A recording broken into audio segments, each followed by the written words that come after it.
బీజేపీకి రాజా సింగ్ రాజీనామా చేస్తున్నారు. ఇప్పుడు ఇది ఒక హాట్ టాపిక్ అయితే అయిందనమాట. సోషల్ మీడియాలో కావచ్చు, మెయిన్ స్ట్రీమ్ మీడియాలో కావచ్చు. రాజా సింగ్ తెలంగాణ రాష్ట్రానికి సంబంధించి బీజేపీ పార్టీ అధ్యక్ష పగ్గాలు తను తీసుకోవాలని చెప్పేసి చాలా కోరికగా ఉన్నారు. తన కోసం నామినేషన్ చేసే క్రమంలో చాలా ఇబ్బందులు అయితే గురైనాయి అంట. దానికి బాధించినటువంటి ఎమ్మెల్యే రాజా సింగ్ ఆయన రాజీనామా చేయడం అయితే జరిగింది. మరి ఇప్పుడు ఏ పార్టీలోకి వెళ్తారనేది చూడాలా. ఎందుకంటే ఈయన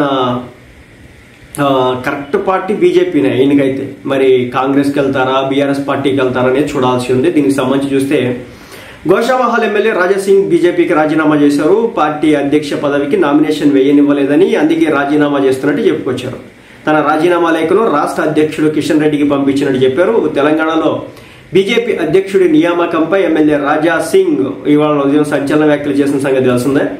రాష్ట్ర అధ్యక్షుడిగా ఒక వ్యక్తి అధిష్టానం నిర్ణయించినట్లు ప్రచారం జరుగుతోందని, అధ్యక్షుడిని బూత్ కార్యకర్త నుంచి ముఖ్య నేత వరకు ఓటేసి ఎన్నుకోవాలని ఆయన చెప్పుకొచ్చాడు. నావాడు నీవాడు అంటూ నియమించుకుంటూ పోతే పార్టీకి తీవ్ర నష్టం కలుగుతుందని వ్యాఖ్యానించినారు. తెలంగాణలో బీజేపీ అధికారంలోకి రావాలంటే ఎన్నిక నిర్వహించాలని డిమాండ్ చేశారు. ఈ క్రమంలోనే ఆయన రాజీనామా చేశారు. నామినేషన్ వేయడానికి వెళ్లాను, దరఖాస్తు కూడా తీసుకున్నాను. జాతీయ కౌన్సిల్ సభ్యులు మద్దతు ఇవ్వకుండా బెదిరించారు. పార్టీలో ఉంటారా, సస్పెండ్ చేయాలని వారిని హెచ్చరించారు. 3 సభ్యులు నా దరఖాస్తుపై సంతకం చేశారు. ఇంకా 7 సభ్యుల సంతకం అవసరం. దీంతో నామినేషన్ వేయడం కుదరలేదు. అందుకే కిషన్ రెడ్డికి రాజీనామా లేఖ ఇచ్చి ఆమోదించాలని కోరాను. రాజా సింగ్ మా ఎమ్మెల్యే కాదు, సస్పెండ్ చేయాలని స్పీకర్కి చెప్పాలని కిషన్ రెడ్డికి చెప్పా. అదే రాజా సింగ్ అనే వ్యక్తి మా ఎమ్మెల్యే కాదు, దయచేసి సస్పెండ్ చేయండి అని చెప్పేసి స్పీకర్కు కిషన్ రెడ్డి గారు చెప్పాలని చెప్పేసి చెప్పా. 2014 నుంచి ఇబ్బందులు ఎదుర్కొంటున్నా అని చెప్పేసి రాజా సింగ్ అయితే మాట్లాడడం అయితే జరిగింది. సో ఈయన చాలా ఊహించుకున్నాడు. బీజేపీ పార్టీ తెలంగాణ రాష్ట్రానికి సంబంధించినటువంటి అధ్యక్షుడిగా అవుతారని చెప్పేసి అనుకున్నాడు. బట్ కట్ చేస్తే అవలేదు. ఇంతకుముందు కూడా ఈయన మీద డిసిప్లినరీ యాక్షన్స్ కూడా తీసుకున్నారు. అప్పుడు ఉన్నటువంటి బీజేపీ పార్టీకి సంబంధించిన కొంతమంది వ్యక్తులతో ఈయనకు వచ్చినటువంటి విభేదాల రీత్యా అప్పుడు కూడా ఈయన్ని పిలిపించి మాట్లాడడం జరిగింది. సో ఈయన కొన్ని పార్టీలతో సత్సంబంధాలు మెయింటైన్ చేస్తున్నారని చెప్పేసి రకరకాల వార్తలు, అవి సర్వసాధారణ పాలిటిక్స్లో. బట్ రాజా సింగ్ గారి మీద చాలా వస్తూ ఉంటాయి.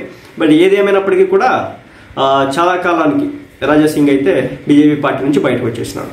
చూడాలి మరి బుజ్జగింపులు జరుగుతాయా, పార్టీలోకి తీసుకుంటారా, ఈయన నలుగుడు అలకపాని నుంచి కిందకి దిగుతాడా, లేదంటే ఇదే కంటిన్యూ చేస్తాడా అనేది చూడాల్సి ఉంది. ఎందుకంటే రాజకీయాల్లో ఏది ఏటైనా మారచ్చు. ఇప్పుడు ఈయన అలిగినాడు, ఎవరో వాళ్ళు బుజ్జగింపులు చేస్తూ ఉంటారు. లేదంటే కేంద్ర అధినాయకత్వం నుంచి ఈయనకి ఏదైనా ఆఫర్ రావచ్చు. సో అలాంటి వచ్చిన క్రమంలో ఏం చేస్తారంటే అలకపాన్పు దిగుతారనమాట.